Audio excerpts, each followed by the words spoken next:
Welcome back to our channel மாணக்கராசிரியர். இன்றைக்கி இந்த வீடியோவில் 12th standard biology public examination March 2025க்கான கீ ஆன்சர் தான் பார்க்க போகிறோம். ஸோ இந்த கீ ஆன்சரை பேஸ் பண்ணி தான் பப்ளிக் எக்ஸாம் பேப்பரேஷன் கேம்ப் எல்லாமே இப்போ நடந்துகிட்ருக்கு. ஸோ இது வந்து பார்த்திங்கன்னா தமிழ் மீடியத்துக்கான பயாலஜியில் பயோபாட்னிக்கான கீ ஆன்சர், உயிரி தாவரவியல் Tamil medium key answer. So A type question பேப்பருக்கான ஆன்சருக்கு ஃபஸ்ட்டுக்கு ஆப்ஷன் 7, செகண்டுக்கு வந்து பார்த்திங்கன்னா 2லேருந்து 10%, தேர்டுக்கு வந்து பார்த்திங்கன்னா சீடு, ஃபோர்த்துக்கு வந்து டிஎன்ஏ, ஃபிஃப்த்துக்கு வந்து ஆக்குத்திசு வளர்ப்பு, சிக்ஸ்த்துக்கு வந்து அப்பிகோ இயக்கம், செவன்த்துக்கு மண், எயித்துக்கு மனிதர்களின் தோல் நிறம். ஸோ 2 மார்க்லாம் பார்க்கலாம். மெலிட்டோஃபிலினா என்ன? தேனீகள் மூலம் மகரந்த சேர்க்கை நடந்துச்சுன்னா அதுக்கு மெலிட்டோஃபிலி. அதே மாதிரி போலன் கிட். ஸோ இதில் வந்து பார்த்தீங்கன்னா நீங்கள் 2 பாயிண்ட் அதனாலே போதும். மடியத்துடைய முக்கியத்துவம் எதாவது 2 பாயிண்ட் இருந்தால் போதும். பல ஆஞ்சியோஸ்போம் தாவரங்கள் அயல் பன்முடிவம் கொண்டவை. அதே மாதிரி பூக்கும் தாவரங்களில் அதிகமாக இருக்கும். நுண்பெருக்கத்திற்கு எடுத்துக்காட்டு 2 எழுதுனா போதும். அன்னாச்சி, வாழை, ஸ்ட்ராபெரி, உருளைக்கிழங்கு. அதே மாதிரி பயிர் பெருக்கத்துடைய குறிக்கோள் இதில் ஏதோ ஒரு 2 பாயிண்ட் இருந்தால் போதும். சீரான முதிர்ச்சியினை மேம்படுத்துதல், ஒளி மற்றும் வெப்ப ஊடுருவு ரகங்கள், உயிரி மருந்து. நெக்ஸ்ட் வந்து மடியத்துடைய வகைகள் ஒரு 3 படம் வரைய சொல்லியிருக்காங்க. ஒரு படத்துக்கு 1 மதிப்பெண். செயற்கை விதைகளுடைய நன்மைகள் 3 பாயிண்ட் படித்தா எழுதியிருந்தால் போதும். அதே மாதிரி வணிக வேளாண் காடு வளர்ப்பு மூலம் வளர்க்கப்படும் தாவரங்கள், கேஷ்யூரினா, யூக்லிப்டஸ், மலைவேம்பு, தேக்கு, கடம்பு. இதில் ஏதாவது நீங்கள் 3 எழுதுனா போதும். கலப்பின வீரியம் மெட்ரோசிஸ். நெக்ஸ்ட் வந்து அரிசியோட பொருளாதார முக்கியத்துவம். ஸோ அதுக்கு கீழேயே வந்து பார்த்தீங்கன்னா இருபண்பு சோதனை கலப்பு வரையறைக்கு 2 மார்க்கு, செக்கர் போர்டு போட்டால் 2 மார்க் கொடுக்க சொல்லியிருக்காங்க. விகிதமுக்கு 1 மார்க்கு. 9:3:3:1. பிடி பருத்தியோட நன்மை தீமைகள். ஸோ இதில் நன்மைகள் மெயினாக வந்து பார்த்திங்கன்னா ஏதாவது 2 பாயிண்ட்டு, தீமைகள் வந்து பார்த்தீங்கன்னா ஒரு 3 பாயிண்ட்டை வந்து எழுதணும்.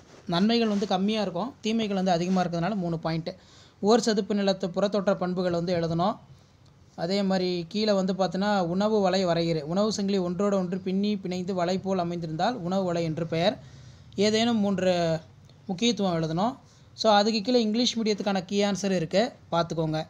Directorate of government examination Chennai 6 higher secondary March 2025 பயோபாட்னிக்கான answer key English medium 35 mark. இதில் பார்த்தீங்கன்னா நமக்கு 1 மார்க்கான ஆன்சர் கீ எல்லாம் இருக்குது. ஃபஸ்ட்டுக்கு 7, செகண்டுக்கு 2லேருந்து 10%, தேர்டுக்கு சீடு, ஃபோர்த்துக்கு டிஎன்ஏ, ஃபிஃப்த்துக்கு மெரிஸ்டம் கல்ச்சர், சிக்ஸ்த்துக்கு அப்பிகோ மூமெண்ட், செவன்த்துக்கு சாயில், எயித்துக்கு skin colour in humans. So மிலிட்டோஃபிலியில் என்ன 2 மார்க். இந்த வேர்டு இருந்தாலே போதும், 2 மார்க் தான். Pollination by bees. அதே மாதிரி போலன் கிட்னா என்ன? Only layer forming thick viscous coating for over pollen surface attract insect and protect in from UV reaction. அப்படின்னா radiation. Significance of ploidy 2 point இருக்கணும். Examples of micro propagation, pineapple, banana, strawberry, potato. Objectives of plant breeding. Next வந்து biomedicine, botanical medicine. அதே மாதிரி type of ploidy. So இப்படி தான் பேப்பரேஷன் கேம்பில் evaluation பண்ணுவாங்க. Advantage of artificial seed. அதே மாதிரி plants cultivated commercial agro forestry, casuarina, eucalyptus. அதே மாதிரி மலைவேம்பு, தேக்கு, கடம்பு. Heterosis, the superiority of F one hybrid in performance over parent is called heterosis or hybrid vigour. Economic importance of rice இருக்குது. So rice வந்து ஒரு 3 பாயிண்ட் எழுதுனா போதும். Dihybrid cross, advantage distance of BT cotton, morphological adaptation of halophytes, food web, இந்த மாதிரி வந்து கொடுத்துருக்காங்க. So இதான் வந்து கவர்மெண்ட்டோட அஃபிஷியல் ஆன்சர் கீ. இந்த ஆன்சர் கீழே இருக்க மாதிரி கரெக்டாக நீங்கள் எழுதிங்கன்னா கண்டிப்பாக பயோபாட்னியில் 35 அவுட் ஆஃப் 35 வந்து எடுக்கலாம். பயோசாலஜிக்கு அடுத்த வீடியோ அப்லோட் பண்ணுறேன். அந்த அப்டேட்லாம் உங்களுக்கு வரணும்னா மாணக்கராசிரியர்கள் சப்ஸ்கிரைப் பண்ணிக்கோங்க. மறக்காத நம்முடைய வாட்ஸ்அப் குரூப் இருக்குது, டெலகிராம் குரூப் இருக்குது, அதில் ஜாயின் பண்ணிக்கோங்க. அடுத்தடுத்து கீ ஆன்சர் வீடியோ தொடர்ந்து உங்களுக்கு வாட்ஸ்அப்லையும் டெலகிராம்லையும் தொடர்ந்து நோட்டிஃபிகேஷன் வந்துகிட்டே இருக்கும். ஸோ ஷேர் பண்ணுங்கள், சப்ஸ்கிரைப் பண்ணுங்கள் மாணக்கராசி யூடியூப் சேனல். ஸோ உங்களுக்கான அப்டேட் 1 by 1 தொடர்ந்து அப்டேட் ஆகிட்டே இருக்கும். ஸோ இதான் அப்டேட்டு. தேங்க்யூ. ஸோ அடுத்த அப்டேட்